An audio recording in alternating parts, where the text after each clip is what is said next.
सुधा के बेटे की शादी होने वाली थी और वो इतनी एक्साइटेड थी कि आज मैं ऊपर आसमान नीचे, आज मैं आगे जमाना है पीछे। अरे हाँ भाग्यवान, तू सबसे आगे ही है। लेकिन हुआ क्या है? सास बनने वाली हूँ मैं। अरे घर में एक नया सदस्य आ जाएगा, कितना अच्छा लगेगा ना। आप और राहुल तो ऑफिस चले जाते थे और मैं पागल की तरह घर में अकेली। अब तो मेरा साथ देने वाली आ रही है इस घर में। बहुत बहुत बहुत खुश हूँ मैं। ओहो ठीक है बेगम, लेकिन अपनी खुशी को लगाम लगा कर रखो। क्या पता कैसी आए, तुम्हारा साथ देने वाली आए या फिर ऐसी आ जाए जो तुम्हारी शक्ल देखना भी पसंद ना करती हो। ऐसा क्यों बोल रहे हैं जी? शुभ नहीं बोल सकते तो अशुभ तो ना बोले। अच्छा जल्दी से तैयार हो जाओ, चांदनी चौक जाना है शादी की शॉपिंग के लिए। हाँ हाँ, थोड़ी सुबह तो हो जाने दो, दुकानें बाजार खुल तो जाए। तुम सच में ना पागल हो गई हो बहू के आने की खुशी में। बेटा माँ की हरकतें देख रहा था। वो सारी बात फोन पर अपनी होने वाली बीवी राशि को बताता है। फिर पता है क्या हुआ? माँ ना सुबह 6 बजे ही पापा को चांदनी चौक जाने को कहने लगी। दूसरी तरफ राशि कहती है, अरे वाह, ये तो बहुत अच्छी बात है ना। सास इतना सोचने वाली मिल रही है, और क्या चाहिए। मैंने भी सोचा है मम्मी जी के साथ बहुत प्यार से रहूंगी, उनका ख्याल रखूंगी और प्यार करूंगी। राहुल भी खुश था।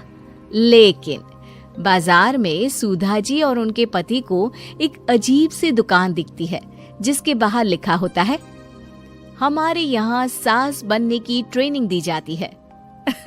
ये देखिए जरा, लग रहा है आजकल के लोगों को कोई काम नहीं है। अरे सास बनने की भी ट्रेनिंग होती है क्या? दुकान के सामने एक पिंजरा था, उसमें एक तोता बंद था। सुधा की बात सुनकर तोता बोल पड़ता है, अरे नादान औरत, अगर सास सही तो पूरा घर सही रहता है, परिवार बंधा रहता है और आने वाली जनरेशन संस्कारी होती है। लेकिन तू क्या समझेगी? जा जा आगे जा।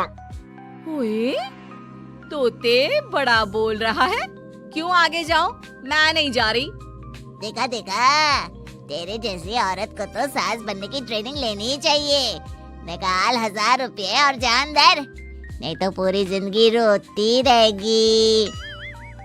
सुधा को तोते की बात में दम लगता है। ए जी, निकालो ना जरा 1000 रुपए। अरे पागल हो क्या? जानवर की बात में आ रही हो? किस पागल आदमी की सुन रही हो, जिसे ये भी नहीं पता कि तोता जानवर नहीं पक्षी होता है।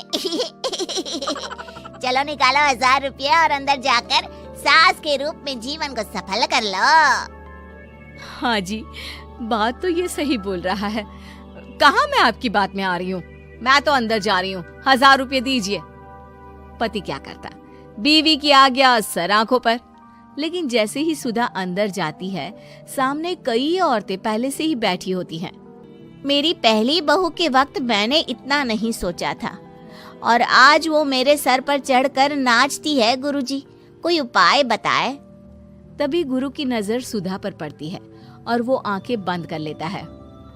तू पहले भी मेरी दुकान के सामने से होकर गई थी ना, तब क्यों नहीं आई? औरत जो कि गुरु के साथ मिली हुई थी। महाराज, तब पता नहीं था कि सच में सास बनने की भी ट्रेनिंग लेनी होती है। लगा था घर में कोई सदस्य आ रहा है जो सारा दिन मेरे साथ रहेगी, लेकिन ऐसा तो कुछ भी नहीं हुआ गुरुजी। चल फिर पैकेज लेकर 20,000 वाला कल से आ जाना। जी महाराज, गुरुजी की जय हो। वो औरत भी सुधा को देखती है और कहती है, सही जगह आई हो बहन। 10-20 हजार का मुंह नहीं देखना भाई, बस घर बस जाए तो सोचो गंगा नहा ली। बहुत कमा लेंगे अगर परिवार एक रहा, नहीं तो बुढ़ापा वृद्धाश्रम में बिताओ। सुधा डर जाती है। वो गुरु के पास जाती है और उन्हें पैसे देती है। देखो, एक मंत्र गांठ बांध लो कि कभी भी बहू को बेटी ना समझना। जितना दबाकर पहले दिन से रखोगी, धीरे धीरे प्यार दोगी तो मान रखेगी। नहीं तो। ना जी ना गुरुजी, समझ गई। अरे भला हो भगवान का जो आपसे मिला दिया, नहीं तो मैं। हाँ हाँ, आगे बढ़ते जाए, पीछे और भी लोग हैं, सबको मौका दे।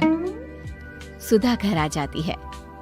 राशि शादी करके घर आती है तो दिमाग में सास की वही छवि होती है जो राहुल ने दिखाई थी। देखो राशि, मैंने काम वाली हटा दी है। वो क्या है ना, 2000 महीने लेती थी, यानी कि 24,000 साल का, और 5 साल में उसे जोड़ो तो 1,20,000 रुपए। माँ जी, और 10 साल जोड़े तो? तभी राहुल आ जाता है। अरे बस बस, इतना मत जोड़ो, फिलहाल भूख लगी है, कुछ खाने को दो। अरे पर बर्तन तो गंदे हैं ना, काम वाली तो आई नहीं, फिर बर्तन कौन धोएगा? अरे कौन धोएगा मतलब? तू धोएगी? मैं? ठीक है, मैं धो लेती हूँ, धो कर देती हूँ, आप खाना बना ले। अरे खाना भी तू ही बनाएगी? ये क्या बात होती है माँ, क्या हो गया तुझे? कल तक तो कुछ और ही बोल रही थी। लेकिन सुधा का व्यवहार सुधरने का नाम ही नहीं ले रहा था। बहू और बेटा ससुर से बात करते हैं। पिताजी, क्या हो गया है माँ जी को? वो क्यों ऐसे व्यवहार कर रही है जैसे मैं कोई नौकरानी हूँ? पिता क्या करता, बता देता है सारी कहानी कि कैसे सास का दिमाग एक गुरुजी ने खराब किया है। सास बनने की ट्रेनिंग? तो मामला ये है, वही मैं कहूँ, कहाँ तो माँ बहू का इंतजार ऐसे कर रही थी मानो साक्षात कोई देवी आने वाली है, लेकिन व्यवहार नौकरानी जैसा। देखिए माँ बुरी नहीं है, बस किसी ने उनका दिमाग खराब कर दिया है। तो ऐसे में मेरे पास एक आइडिया है। बहू फुसुर फुसुर करके पति और ससुर से बात करती है। अगले दिन बहू सास के सामने कहती है, अच्छा मैं जा रही हूँ, मेरी क्लास है। ये बोलकर बहू निकल जाती है। ये कौन सी क्लास करने जा रही है? पढ़ाई तो खत्म हो गई थी इसकी। अरे माँ, दरअसल वो ये सोच कर आई थी कि तुम माँ जैसी होगी, लेकिन यहाँ तुम तो तुर्रम खां बन गई हो। तो वो किसी बहू बनने की ट्रेनिंग वाली क्लास में गई है। ये बोलकर बेटा बाप की ओर देखता है और आंख मार देता है। हाँ हाँ, वो तो तुम्हारी माँ ने भी सास बनने की ट्रेनिंग ली है बेटा। पहले का जमाना और था भाई, कि भोले मन से रिश्ते शुरू किए जाते थे। अब तो नई लड़की घर आते ही नौकरानी हटा देते हैं। बताओ, पिछले 25 साल से वो नौकरानी काम कर रही थी, तब तो कोई हिसाब किताब नहीं हुआ। अरे पापा, आप भी माँ को बोल रहे हैं? अरे माना, वो माँ समझ कर आई, घर में खुशहाली रखने के लिए हमेशा आप लोगों के साथ उठती बैठती, माँ को कभी जवाब नहीं दिया। लेकिन माँ की क्या गलती? अरे दादी ने भी तो ऐसा ही किया होगा ना माँ के साथ, तभी तो माँ अपनी बहू के साथ ऐसा कर रही है। नहीं, वो तो बहुत अच्छी थी।